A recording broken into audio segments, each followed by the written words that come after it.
सुलोचना वासुकी नाग के पुत्री और लंका के राजा रावण के पुत्र मेघनाद की पत्नी थी। लक्ष्मण के साथ हुए एक भयंकर युद्ध में मेघनाद का वध हुआ। उसके कटे हुए शीश को भगवान श्री राम के शिविर में लाया गया था। अपने पति की मृत्यु का समाचार पाकर सुलोचना ने अपने ससुर रावण से राम के पास जाकर पति का शीश लाने की प्रार्थना की, किंतु रावण इसके लिए तैयार नहीं हुआ। उसने सुलोचना से कहा कि वह स्वयं राम के पास जाकर मेघनाद का शीश ले आए, क्योंकि राम पुरुषोत्तम है, इसलिए उनके पास जाने में तुम्हें किसी प्रकार का भय नहीं करना चाहिए। रावण के महापराक्रमी पुत्र इंद्रजीत मेघनाद का वध करने की प्रतिज्ञा लेकर लक्ष्मण जिस समय युद्ध भूमि में जाने के लिए प्रस्तुत हुए, तब राम उनसे कहते हैं, लक्ष्मण, रण में जाकर तुम अपनी वीरता और रण कौशल से रावण पुत्र मेघनाद का वध कर दोगे, इसमें मुझे कोई संदेह नहीं है। परंतु एक बात का विशेष ध्यान रखना कि मेघनाद का मस्तक भूमि पर किसी प्रकार ना गिरे, क्योंकि मेघनाद एक नारी व्रत का पालक है। उसकी पत्नी परम पतिव्रता है। ऐसी साध्वी के प्रति पति का मस्तक अगर पृथ्वी पर गिर पड़ा तो हमारी सारी सेना का ध्वंस हो जाएगा और हमें युद्ध में विजय की आशा त्याग देनी पड़ेगी। लक्ष्मण अपनी सेना लेकर चल पड़े। समरभूमि में उन्होंने वैसा ही किया। युद्ध में अपने बाणों से उन्होंने मेघनाद का मस्तक उतार लिया, पर उसे पृथ्वी पर नहीं गिरने दिया। हनुमान उस मस्तक को रघुनंदन के पास ले आए। मेघनाद की दाहिनी भुजा आकाश में उड़ती हुई उसकी पत्नी सुलोचना के पास जाकर गिरी। सुलोचना चकित हो गई। दूसरे ही क्षण अत्यंत दुख से कातर होकर विलाप करने लगी, पर उसने भुजा को स्पर्श नहीं किया। उसने सोचा, संभव यह भुजा किसी अन्य व्यक्ति की हो। ऐसी दशा में पर पुरुष के स्पर्श का दोष मुझे लगेगा। निर्णय करने के लिए उसने भुजा से कहा, यदि तुम मेरे स्वामी की भुजा है तो मेरे प्रतिव्रत की शक्ति से युद्ध का सारा वृत्तांत लिख दे। भुजा को दासी ने लेखनी पकड़ा दी। लेखनी ने लिख दिया, प्राण प्रिय, यह भुजा मेरी है। युद्ध भूमि में श्री राम के भाई लक्ष्मण से मेरा युद्ध हुआ। लक्ष्मण ने कई वर्षों से पत्नी, अन्न और निद्रा छोड़ रखी है। वह तेजस्वी तथा समस्त देवी गुणों से संपन्न है। संग्राम में उनके साथ मेरी एक नहीं चली। अंत में उन्हीं के बाणों से विद्ध होने से मेरा प्राणांत हो गया। मेरा शीश श्री राम के पास है। पति की भुजा लिखित पंक्तियां पढ़ते ही सुलोचना व्याकुल हो गई। पुत्र वधू के विलाप को सुनकर लंकापति रावण ने आकर कहा, शोक ना कर पुत्री, प्रातः होते ही सहस्त्रतो मस्तक मेरे बाणों से कट कट कर पृथ्वी पर लौट जाएंगे। मैं रक्त की नदियां बहा दूंगा।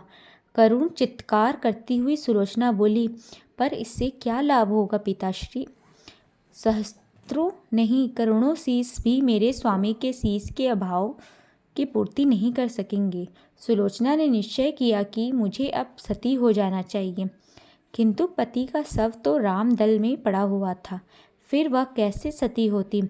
जब अपने ससुर रावण से उसने अपना अभिप्राय कहकर अपने पति का शव मंगवाने के लिए कहा, तब रावण ने उत्तर दिया, देवी, तुम स्वयं ही रामदल में जाकर अपने पति का शव प्राप्त करो।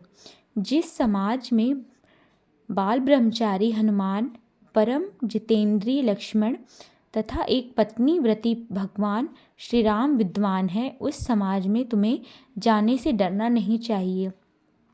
मुझे विश्वास है कि इन सत्कृत्य महापुरुषों के द्वारा तुम निराश नहीं लौटी जाओगी। सुलोचना के आने का समाचार सुनते ही श्री राम खड़े हो गए और स्वयं चलकर सुलोचना के पास आए और बोले, हे देवी, तुम्हारे पति विश्व के अंत में योद्धा और पराक्रमी थे। उनमें बहुत से सद्गुण थे, किंतु विधि की लिखी कौन बदल सकता है? आज तुम्हें इस तरह देखकर मेरे मन में पीड़ा हो रही है। सुलोचना भगवान की स्तुति करने लगी। श्री राम ने उसे बीच में ही टोकते हुए कहा, देवी मुझे लज्जित ना करो। पतिव्रता की महिमा अपार है, उसकी शक्ति की तुलना नहीं है। मैं जानता हूँ कि तुम परम सती हो। तुम्हारे सतीत्व से तो विश्व भी थरथरा है।